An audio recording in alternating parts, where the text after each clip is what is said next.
Hello students, आपका फिर से स्वागत है स्टैटिस्टिक्स लर्निंग चैनल में। मेरा नाम टीके पांडे और मैं इस चैनल के माध्यम से आपके सामने स्टैटिस्टिक्स से रिलेटेड लेक्चर वीडियोस लेकर आता हूं। तो आज की इस क्लास में हम स्टैटिस्टिकल इन्फेरेंस सेकंड वाली जो प्लेलिस्ट हमने कंटिन्यू की थी लास्ट के 2 लेक्चर्स में, उसी को कंटिन्यू करने वाले हैं। तो आज का टॉपिक है टेस्टिंग ऑफ हाइपोथेसिस। तो टेस्टिंग ऑफ हाइपोथेसिस में देखिए, अभी लास्ट के लेक्चर्स में हमने नल हाइपोथेसिस क्या होता है, अल्टरनेटिव हाइपोथेसिस क्या होती है, सिंपल हाइपोथेसिस और कंपोजिट हाइपोथेसिस क्या होती है, ये डिस्कस किया था। उन लेक्चर वीडियोस के लिंक आपको डिस्क्रिप्शन में मिल जाएंगे, वहाँ से आप उन लेक्चर वीडियोस को एक्सेस कर सकते हैं। तो आज की क्लास में हम देखेंगे टाइप्स ऑफ टेस्ट क्या होते हैं। टाइप्स, अगर स्पेसिफिकली कहा जाए तो टाइप्स ऑफ हाइपोथेसिस टेस्ट क्या होते हैं और क्रिटिकल रीज़न क्या होता है जिसके बेसिस पे हम नल हाइपोथेसिस के लिए डिसीजन बनाते हैं। तो देखिए, टाइप्स ऑफ हाइपोथेसिस टेस्ट में किस तरह से हम डिसाइड करेंगे कि हमारा टेस्ट किस तरह का है। तो देखिए, रिकॉल करिए, लास्ट के लेक्चर वीडियोस में हमने देखा था, एक केस हमने कंसिडर किया था जहाँ पे 2 वैक्सीन्स थी, vaccine A and vaccine B. और क्वेश्चन था कि भाई कौन सी वैक्सीन ज़्यादा इफ़ेक्टिव है या कौन सी वैक्सीन कोविड-19 के लिए इफ़ेक्टिव है, वैक्सीन ए या वैक्सीन बी। तो इस केस में जो अल्टरनेटिव हाइपोथेसिस बनेंगी, जो पॉसिबल अल्टरनेटिव हाइपोथेसिस यहाँ पे बनेंगी, तो ये 3 तरह की हाइपोथेसिस बन सकती हैं। फर्स्ट हाइपोथेसिस तो ये होगी भाई, बोथ वैक्सीन्स, फर्स्ट जो अल्टरनेटिव हाइपोथेसिस होगी वो यही होगी, both vaccines are not equally effective. जबकि एक हाइपोथेसिस इस तरह की भी हो सकती है भाई, vaccine A is more effective than vaccine B, और दूसरा हो सकता है vaccine A is less effective than vaccine B, that is vaccine B is more effective. तो 3 तरह की अल्टरनेटिव हाइपोथेसिस इस केस में पॉसिबल हैं। और ये 3 तरह की हाइपोथेसिस हर तरह की जो प्रॉब्लम्स होती हैं वहाँ पर ये 3 केस पॉसिबल होते हैं। तो इनके बेसिस पे जो टेस्ट है वो हम 3 तरह के टेस्ट यहाँ पे हम कैटेगराइज करते हैं। तो फर्स्ट टाइप जो है वो है टू टेल टेस्ट।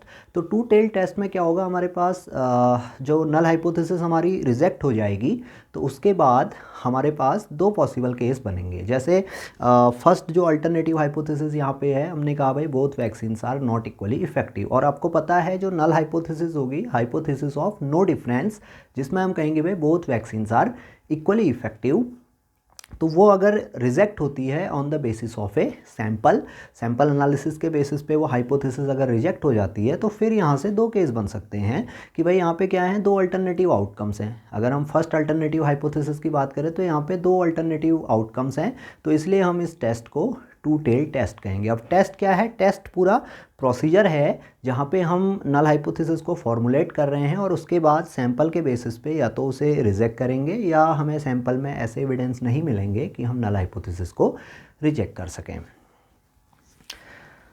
तो जो टू टेल टेस्ट यहाँ पे होगा, इसकी अल्टरनेटिव हाइपोथेसिस इस तरह की फॉर्म में होगी कि भाई both vaccines are not equally effective. और अगर इसको पैरामेट्रिक हाइपोथेसिस की फॉर्म में लिखें तो पैरामीटर यहाँ पे हमारा प्रपोर्शन होगा, पॉपुलेशन प्रपोर्शन की बात हम करेंगे। जो पॉपुलेशन होगी वो बाइनोमियल पॉपुलेशन हो जाएगी। बाइनोमियल पॉपुलेशन में क्या होगा, 2 ही केस होंगे, या तो पेशेंट जिसे हमने वैक्सीन को ट्रीट किया है वो रिकवर होगा या फिर रिकवर नहीं होगा। 2 ही पॉसिबल केसेज हैं। तो जो रिकवर हो रहा है उसका चांस पी है, तो उसे हम वैक्सीन ए के लिए उसे हम पी ए से डिनोट कर रहे हैं और वैक्सीन बी के लिए पी बी से डिनोट कर रहे हैं। तो जो अल्टरनेटिव हाइपोथेसिस इस केस में बनी, P A is not equal to P B. तो जब भी इस तरह की हाइपोथेसिस होगी तो इस पे बेस्ड जो भी टेस्ट हम कंडक्ट करेंगे, that test is known as a two tailed test. तो आई होप आपको ये समझ में आ गया होगा। इसके बाद जो नेक्स्ट टेस्ट है that is one tail test. तो वन टेल टेस्ट में एक ही पॉसिबल आउटकम है, नल हाइपोथेसिस रिजेक्ट होगी तो उसके बाद हमारे पास एक ही पॉसिबल आउटकम बनता है। जैसे सेकंड अल्टरनेटिव हाइपोथेसिस जो हमने यहाँ पे डेवलप की है, vaccine A is more effective than vaccine B. तो इस केस में हम देख रहे हैं भाई जो प्रपोर्शन है ए वैक्सीन का, that is greater than proportion of B vaccine, यानी proportion means recovery percentage due to vaccine A और वैक्सीन बी। तो हम कह रहे हैं भाई जब P A greater than P B है तो इस केस में ये कंडीशन बनती है भाई vaccine A is more effective than vaccine B. तो इस तरह के टेस्ट को हम राइट टेल टेस्ट कहेंगे। अब राइट टेल टेस्ट किस तरह से आइडेंटिफाई करेंगे, इसका सिंपल सा फंडा है भाई, जो यहाँ पे इनइक्वलिटी आपको दिख रही है इस इनइक्वलिटी की टेल हम देखेंगे हमारे किस साइड है। तो इस केस में जो इनइक्वलिटी की टेल है वो हमारे राइट साइड में है, तो ये टेस्ट हमारा राइट टेल टेस्ट हो जाएगा। इसी तरह से सेकंड जो केस यानी थर्ड पॉसिबल जो अल्टरनेटिव हाइपोथेसिस है that is vaccine A is less effective than vaccine B. तो इस केस में P A less than P B है। तो हम देख रहे हैं भाई इसमें जो इनइक्वलिटी का साइन है उसकी जो टेल है वो हमारे लेफ़्ट में है, तो ये टेस्ट हमारा लेफ़्ट टेल टेस्ट होगा। तो बेसिकली 3 तरह के टेस्ट हमारे पास होते हैं। First one is two tail test, second one is right tail test and third one is left tail test. ये डिपेंड करता है कि हमारी रिसर्च हाइपोथेसिस किस तरह की है। Research hypothesis means alternative hypothesis. Alternative hypothesis को हम रिसर्च हाइपोथेसिस भी कहते हैं। तो आई होप आपको समझ में आ गया होगा टाइप्स ऑफ टेस्ट क्या होते हैं। तो अब आगे बढ़ते हैं। अब जो नेक्स्ट यहाँ पे इम्पोर्टेंट पार्ट है दैट इज़ क्रिटिकल रीजन। अब ये क्रिटिकल रीजन क्या होता है, तो क्रिटिकल रीजन को हम डिफाइन करेंगे उससे पहले एक केस हम यहाँ पे कंसिडर करते हैं। मैं कोशिश करूँगा इस केस की हेल्प से क्रिटिकल रीजन एक्सप्लेन करने की। अगर आपको समझ में आता है तो सही है, नहीं समझ में आता है तो आप कमेंट में फिर इसे हमसे डिस्कस कर सकते हैं।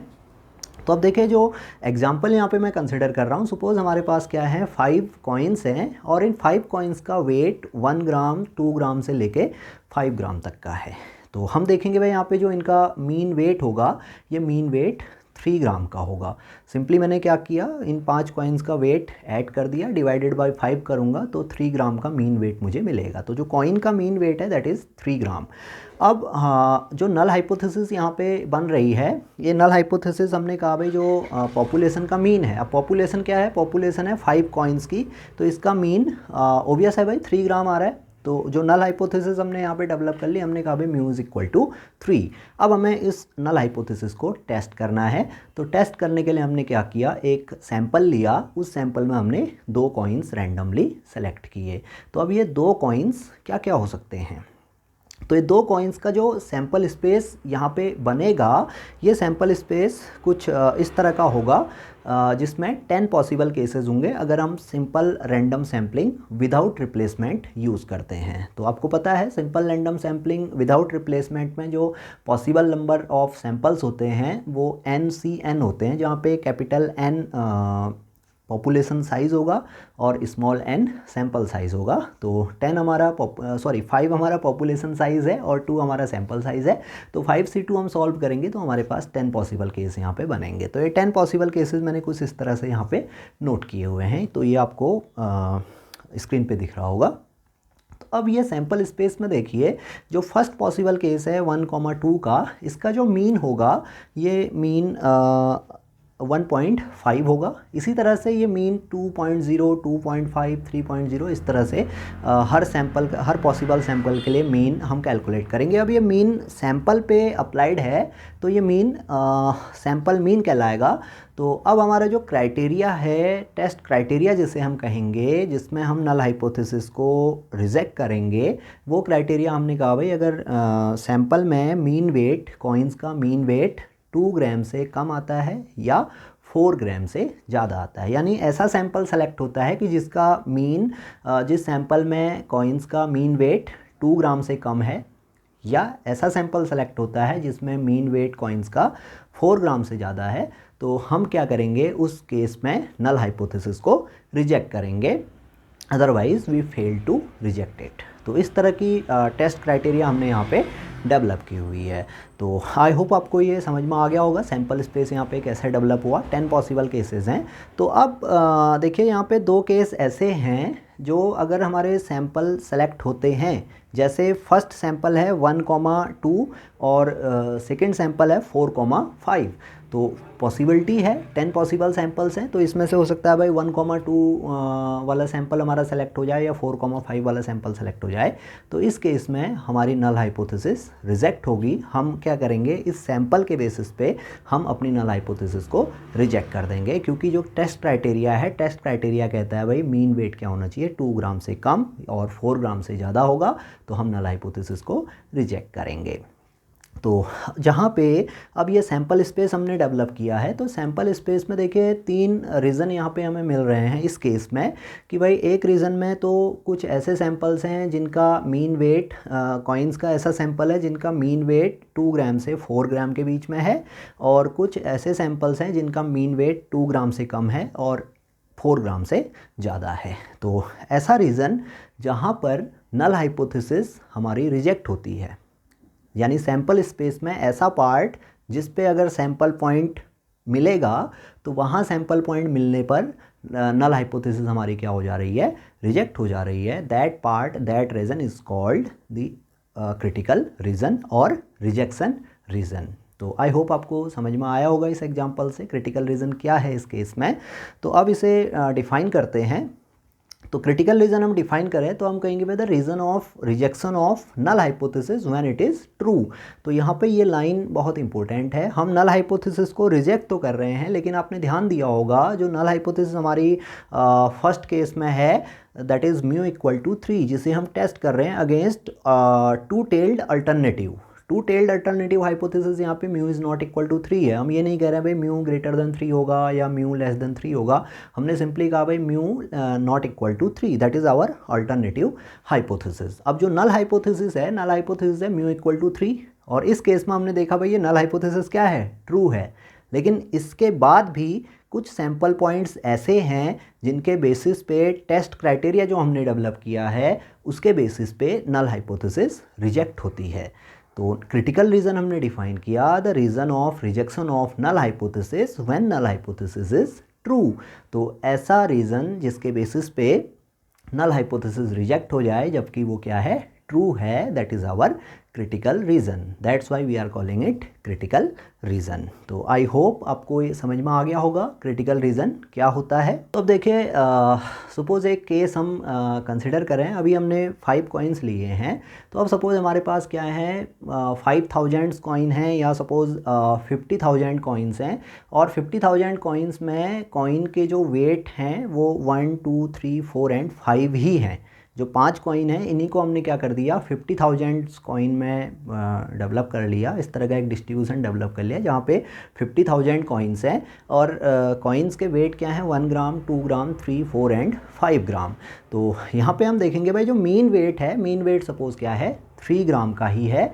तो मीन वेट 3 ग्राम का है, तो जब इसको हम विजुअलाइज करेंगे तो जो डिस्ट्रीब्यूशन यहाँ पे बन के आएगा वो एक नॉर्मल डिस्ट्रीब्यूशन होगा, सिमेट्रिक होगा, जिसमें सेंटर पे हमारी मीन वैल्यू होगी और एक्सट्रीम पॉइंट्स पे जो सैंपल हमारे आ रहे थे, जो सैंपल मीन हमारा आ रहा था, जैसे 1.5 का मीन था या 4.5 का मीन था सैंपल में, तो ये सैंपल का जो डिस्ट्रीब्यूशन यहाँ पे बनेगा, यानी सैंपल मीन का जो सैम्पलिंग डिस्ट्रीब्यूशन यहाँ पे डेवलप होगा, ये एक नॉर्मल डिस्ट्रीब्यूशन की फॉर्म में होगा। तो इस नॉर्मल डिस्ट्रीब्यूशन में देखिए, जो फर्स्ट सैंपल हमारा था जहाँ पे 1,2 की बात हम कर रहे थे, तो जो टोटल पॉसिबल सैंपल थे, टोटल पॉसिबल सैंपल हमने देखा भाई 10 सैंपल्स हैं, तो इसमें से एक सैंपल 1,2 और एक सैंपल 4,5, तो इसके सिलेक्शन का चांस 1/10 है, दैट इज़ 10% का चांस है। तो ये 10% पार्ट जो नॉर्मल डिस्ट्रीब्यूशन होगा इसके एक्सट्रीम में ये आ जाएगा। एक्सट्रीम में मीन्स एक लोअर एंड पे होगा और एक हायर एंड पे होगा। तो लोअर एंड पे 10% एरिया होगा, जिसे हम 10% एरिया इन लेफ्ट टेल कह सकते हैं, और 10% एरिया हमारा राइट टेल में है। तो जिसमें जो ऐसा एरिया है जहाँ पे सैंपल पॉइंट हमें मिलेंगे तो हमारी नल हाइपोथेसिस रिजेक्ट हो जाएगी। बाकी जो 20 का बचा हुआ रीज़न है जिसे हम 1 माइनस अल्फ़ा से डिनोट कर रहे हैं, ये अल्फ़ा क्या होता है इसे भी हम आगे के लेक्चर्स में डिस्कस करेंगे। तो 1 माइनस अल्फ़ा वाला जो पार्ट है, अगर सैंपल पॉइंट इस रीजन में लाई करेंगे तो हम नल हाइपोथेसिस को फिर रिजेक्ट नहीं करेंगे उस केस में नल हाइपोथेसिस हमारी ट्रू होगी और हम कहेंगे भाई we are failed to reject the null hypothesis in this case. यानी इस केस में, किस केस में, सैंपल जब एक्सेप्टेंस रीजन या नॉन रिजेक्शन रीजन में लाई करेंगे उस केस में, और अगर सैंपल पॉइंट्स रिजेक्शन रीजन यानी क्रिटिकल रीजन में लाई करेंगे तो हम अपने नल हाइपोथेसिस को रिजेक्ट करेंगे। तो इस केस में जब टू टेल टेस्ट हमारे पास है, that is mu is not equal to 3, तो टू टेल टेस्ट केस में 10% एरिया हमारा लेफ्ट साइड में है, 10% एरिया राइट साइड में है। तो ये 10% दैट इज, अगर इसको हम सम करें तो 20% एरिया आएगा। तो इस 20% is the size of the critical reason. ये 20% क्या है? क्रिटिकल रीजन का साइज़ है। इसी तरह से अगर हमारी हाइपोथेसिस लेफ्ट टेल्ड होती है, यानी लेफ़्ट टेल टेस्ट हमारे पास है, तो लेफ़्ट टेल टेस्ट के लिए सिंपली जो क्राइटेरिया होगा, ये टेस्ट क्राइटेरिया हमने कहा भाई जो मीन वेट है सैंपल में वो क्या है? 2 ग्राम से कम है। तो सिर्फ एक सैंपल पॉइंट हमें मिलेगा, वो होगा 1,2 वाला सैंपल, तो उसके मिलने का चांस सिर्फ 10% है। तो जो एरिया होगा इस केस में लेफ़्ट टेल में होगा और वो कितना होगा? 10% होगा। तो इस केस में क्रिटिकल रीजन का साइज़ 10% हो जाएगा। इसी तरह से अगर हमारी नल हाइपोथेसिस राइट टेल्ड है, अगर हमारी अल्टरनेटिव हाइपोथेसिस राइट टेल्ड है, यानी टेस्ट हमारा राइट टेल टेस्ट है, तो इस केस में जो टेस्ट क्राइटेरिया यहाँ पे डेवलप होगा, टेस्ट क्राइटेरिया हमने बनाया भाई मीन क्या होना चाहिए? 4 ग्राम से ज़्यादा होना चाहिए। तो सैंपल मीन 4 ग्राम से ज़्यादा के लिए सिर्फ एक पॉसिबल सैंपल है, दैट इज़ 4,5। तो उस सैंपल के सिलेक्शन का चांस भी क्या है? 10% है। तो यहाँ पर अगर हम नॉर्मल डिस्ट्रीब्यूशन की बात करें तो उसके मिलने का चांस 10% होगा। तो ये जो 10% यहाँ पे राइट टेल्ड में है, ये 10% क्या होगा? इस क्रिटिकल रीजन का साइज़ होगा। तो आई होप आपको समझ में आ गया होगा क्रिटिकल रीजन क्या है और साइज़ ऑफ क्रिटिकल रीजन क्या है। तो अगर आपको ये वीडियो पसंद आया है तो इसे आप लाइक करेंगे और अपने फ्रेंड्स में शेयर करेंगे। अगर आपको कोई प्रॉब्लम है, कोई डाउट है, कोई चीज़ नहीं समझ में आई है, तो आप कमेंट सेक्शन में इसे डिस्कस कर सकते हैं। और अगर आपने अभी तक हमारा चैनल सब्सक्राइब नहीं किया है तो प्लीज़ आप हमारे चैनल को सब्सक्राइब कर लीजिए। Thank you.